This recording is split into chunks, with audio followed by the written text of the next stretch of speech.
Welcome back, ladies and gentlemen. Super D's Master bringing you episode 8 of Coach Baker's 60-year Dynasty series. We're going to be pumping out 5 games in this short episode. I promise we'll get her done.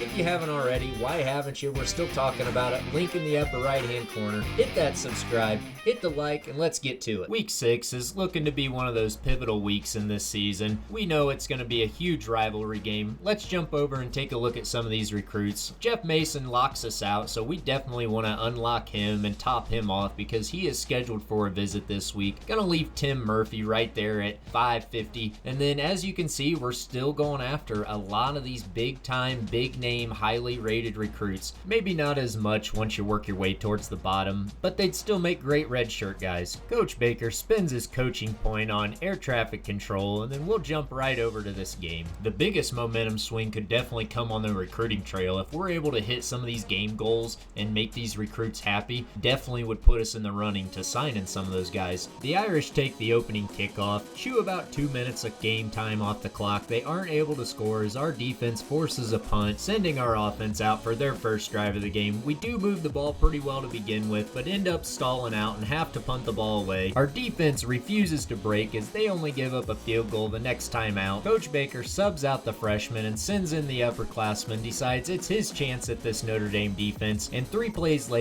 Coach Baker's looking like a genius as he hits Jared Sparks on a nice curl route, and he ends up making a move on the cornerback to work his way into the end zone, giving us the lead. But Brian Kelly and the Fighting Irish won't be denied that easily as they end up finding their way to the end zone, making the score 13-7. We come out on offense with Sindelar still leading the charge. Coach Baker really liked what he saw last time out for him, and he ends up orchestrating a 1.5 minute drive right down the field to cap it off with a Rondale Moore 13-yard touchdown, putting us ahead 14-13, sending our defense back out onto the field to do what they do best, keep the Irish off the scoreboard, giving us a chance to take a 1-touchdown lead just before half. We've got about 40 seconds to go, and Coach Baker knows if he leaves Sindelar and Hopkins in there making one-handed grabs like that, we're going to end up inside the red zone just like we do. Sindelar finds Jackson Anthrop for a beautiful 15-yard reception with about 10 ticks left on the clock. I'm assuming the Irish got the speech of a lifetime at half as we really struggled to move the ball. That is until we hit Rondale Moore for this amazing 54-yard house call, giving us a 2-score lead over number 2 Notre Dame. The defense forces a punt with about 2 minutes to go in the third quarter, giving Sindelar a chance to come knocking on that goal line yet again, and he hits Hopkins for a 0-yard touchdown, giving the Boilermakers a 3-score lead. And quite frankly, it's something the Irish would never recover from. They play catch up the rest of the game as Sindelar had 5 TDs, nearly 400 yards passing. Ingle gets in on some mop-up duty, hitting Bryson Hopkins for a 3-yard touchdown. Final score to this big-time rivalry matchup, 45-30, as we take down the number 2 team in the nation. Let's get over to that Week 7 matchup against number 15 Iowa. But first, if you haven't already, go ahead and hit that subscribe button in the upper right-hand corner. We'll wait for you to pick up the action. Don't worry, you won't miss a thing.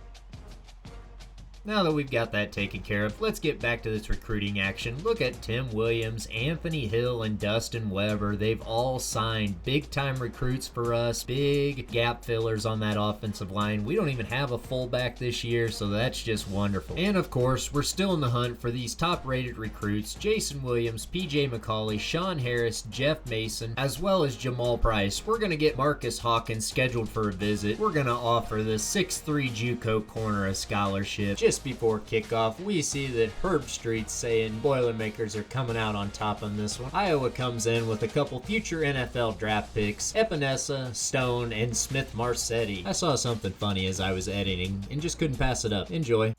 Passion. Welcome back, and Horvath makes it clear on this first possession he brought the passion today as he catches a 17-yard screenplay to start us off and then hits the ground running on the next one, picking up 6-yard gain. But it's not enough to keep us moving down the field as we slowly sputter to a stop, forcing a punt on 4th down. The defense keeps us in the game that last possession as they didn't give up any points. Now it's our offense's turn to work their way down the field and tie this game up. Rondale keeps coming in clutch for us this season as he picks up another 1st down. A couple plays later, we get inside the 5 where we hand it off to Horvath and he punches it in for a 5-yard touchdown, making the score 7-7.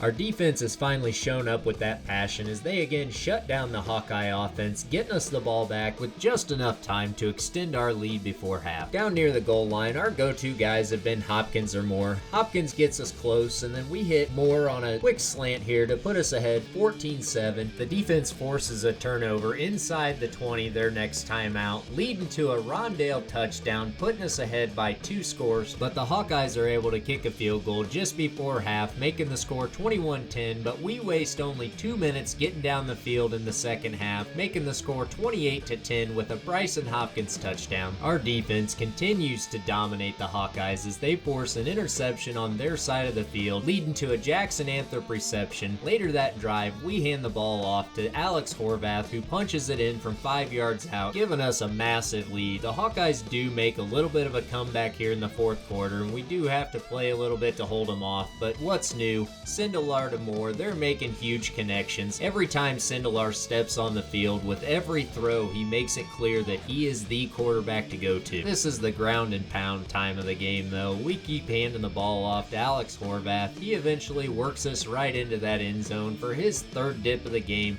Final score ends up being 42-30 in this one. The Boilermakers notch another win, and we jump over to week 8 where we're going to square off against the Michigan State Spartans. Luke Davis finally commits to our school. He's going to be a Boilermaker, probably end up redshirting him. We'll see though. I found this Ben McCollum guy kind of surfing the recruits. We're going to add 150 to him. This kid is going to make a great, speedy, shifty little running back. With Sparty's record being 0-5, we're just going to sim this one and live with the consequences later. Drum roll, please.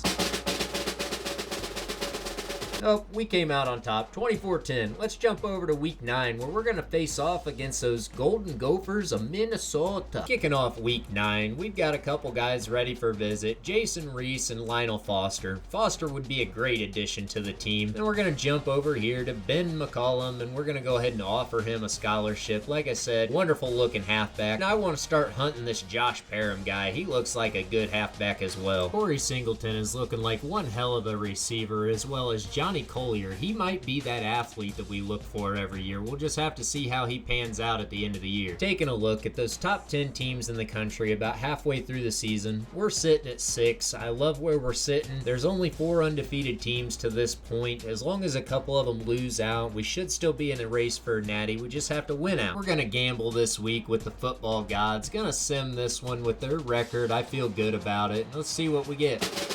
The Boilermakers come out on top, 33-28. Let's get over to that Week 10 matchup against Northwestern. I absolutely cannot believe this. We just keep signing these guys. Marcus Hawkins and Jason Reese are officially Boilermakers. Welcome to the club, boys. Lionel Foster gets his scholarship offer, and then we jump over to schedule a couple visits. Kicker David Morrow and cornerback Chris Scott both get scheduled. Our Week 10 matchup, it doesn't look like much of a matchup at all. I'm going to leave it up to the football gods again. Drum roll. We come out on top, 24-10. I am just absolutely speechless. Sean Harris commits to the Boilermakers. What a pickup. Huge outside linebacker find for us. Thanks for watching. As always, this brings us to the end of Season 2, Episode 3. I do appreciate all the support to this point. It really means a lot to me.